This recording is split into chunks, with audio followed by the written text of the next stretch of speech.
سڵاو لە خوشکان و برایان نۆشکردن بۆ هەموو خەڵک. بۆیە پێش هەموو شتێک تکا دەکەم نۆژ وە نزا و پاڕانەوە سپاسگوزاریتان بۆ هەموو خەڵک بێت بۆ پاشاوە دەسەڵاتدارن تاکو باشتی وەهێمنی و بەو پەڕی دەخواترسی وەڕێزەوە بژین.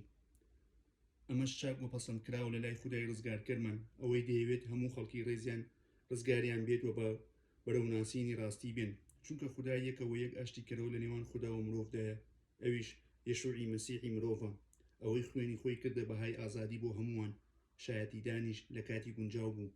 بۆ ئەمە من بە مزگەنی دەروە نێردرا و دەستنیشان کراوم، ڕاست دەڵم و درۆ ناکەم، فێرکاری بەهاوڕ و ڕاستیم بۆ نەتەوەکان.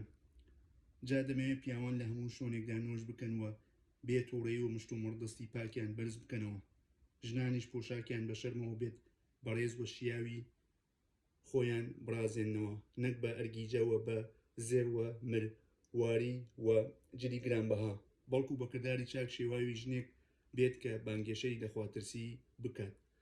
لە یەکەم تیموتاوس بەشی 2 ئاەتی 1 تا 10. هیوادارم هەمووتان لە خێر و بەڕەکەتدا بن لە ناوی یەشوعی مەسیح. ئەمین.